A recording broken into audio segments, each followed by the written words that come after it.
Favorite memory of my time in Apex is definitely in this building, the depot, when it was the Apex Community Library. I was the children's librarian. I was hired by Rachel Luder, who was the branch manager at the time, and one of the sweetest ladies you could ever hope to meet.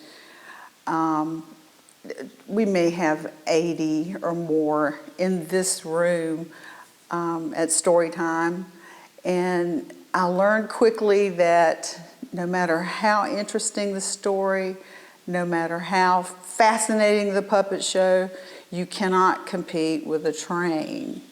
So we had to work with the train. It became part of our routine that we stopped what we were doing when the train came by, and everyone went into the picture book room, which was the room next door.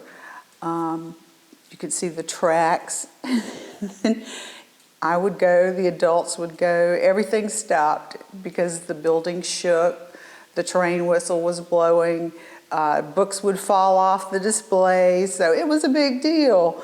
And we would all rush in there and watch the train go by just a few feet from the windows, and we would all wait for the caboose man to come by and wave. Would wave at everyone. And because he knew there would be the little faces pressed against the glass waiting for that. And that's one of my fondest memories.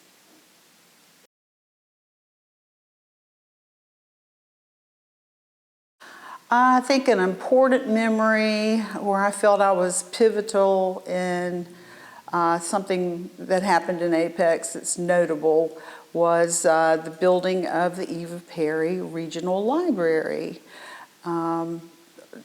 This town library had been here for many years, and it was a large community effort to have it here, and it was well utilized.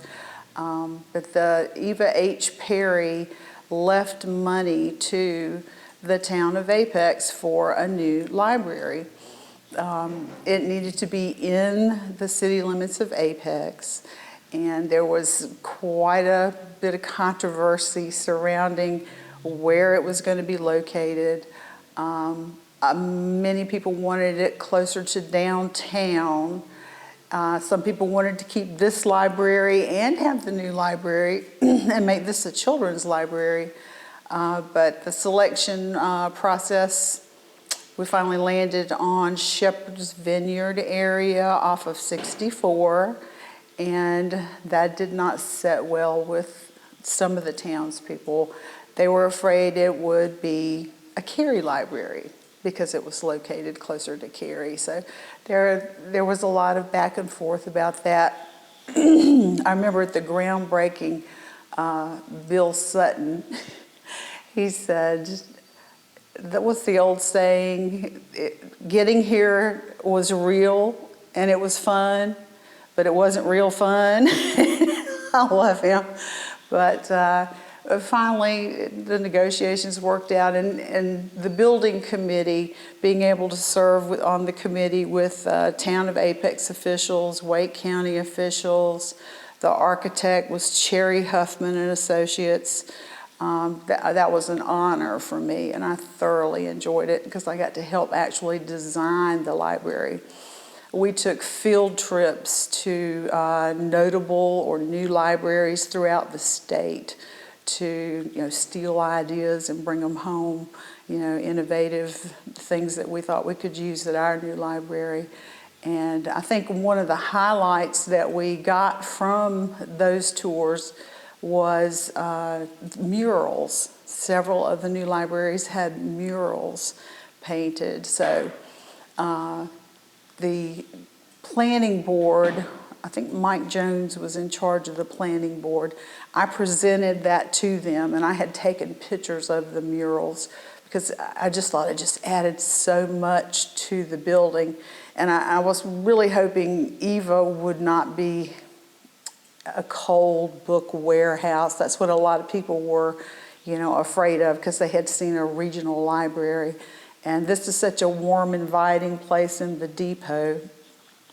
So we're trying to warm it up and and make it really special for the community.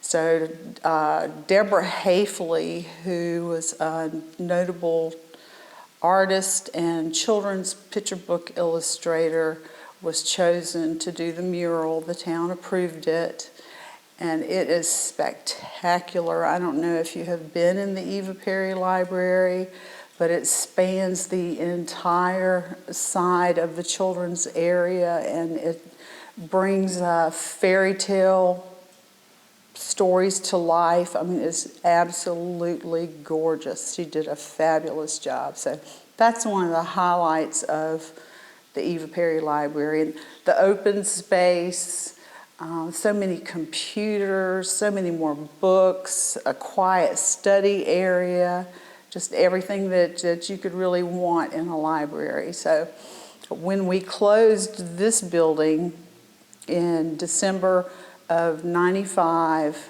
and moved the books over along with many, many new books, we opened Eva Perry in January of '96 to much fanfare, and people were delighted. They were absolutely blown away because it was so beautiful and welcoming.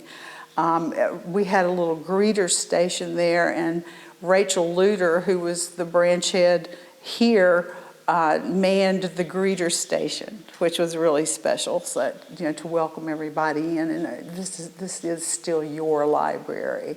So it all worked out really well. But I was honored to be able to be involved in that project.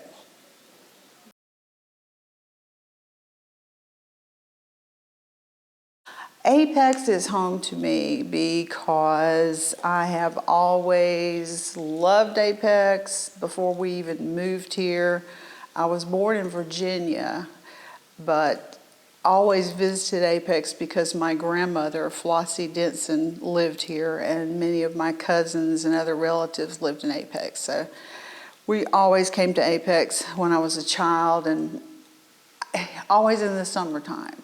So I thought in Apex, it was always sunny. People ate outside. They had big picnics.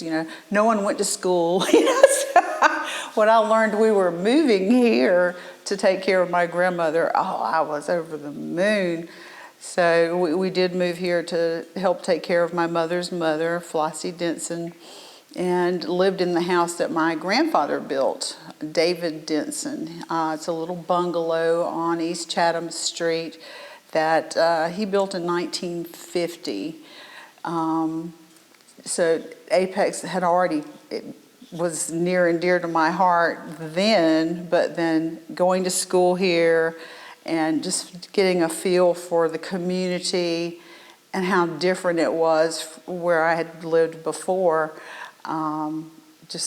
It was so welcoming, and it felt like such a safe place, and it didn't take a lot to make us happy. I mean, to walking, we called it uptown, with my cousins to go to the dime store was like, that was a big deal.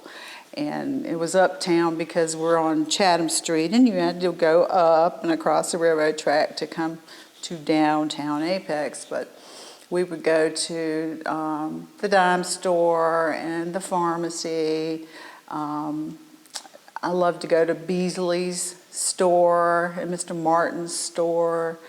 I remember looking for a Christmas present for my father. He wanted a certain kind of a jacket. It was a lined denim jacket. And this was years later. We went to Crabtree. We went to North Hills. We went everywhere he could imagine. Could not find what he wanted. And came back to downtown Apex and went to, I believe it was Beasley's, and found exactly what he wanted. So it was just really awesome. Thelma's dress shop was here at the time. And as I got older and was working here at the library, I would go to Thelma's and just to have a field day.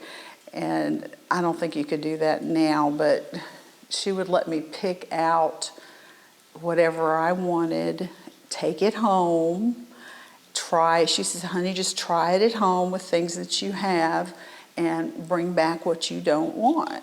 And then I would pay for what I kept. She had a little interest in that because I would wear to the library, and when people would say, oh, that's so cute, where did you get that outfit? I would say, I got it at Thelma's down the street, you know. She didn't get a kickback or anything, but it was just small town flavor, and being the third generation to live in the little house, and going to Apex High School. I went actually to the school that my mother graduated from, but it's now the middle school. We moved mid-year to the new high school on Laura Duncan Road, and that has already been torn down and replaced now. So I just have a lot of fond memories of Apex and growing up here. And Apex is definitely home. I have very deep roots and strong feelings about our town. I wouldn't have it any other way.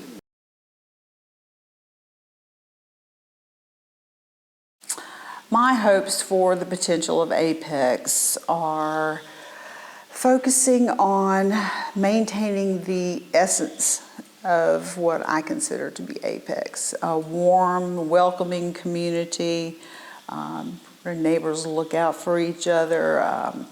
I hope that we're able to maintain enough open space to continue to have the quality of life that we enjoy now. I really hope that the infrastructure can keep up with the pace of growth, that we have enough jobs, affordable housing, just to keep the quality of life that we have. I also hope that we can continue to remember our rich history and to honor it. It's just such a warm, welcoming town. And even as we grow and the population explodes, the people do set the tone for the community. The people are the town. So I'm hoping that it will continue to be the warm and welcoming place and inclusive place that it is now. And I look forward to Apex's future with great optimism.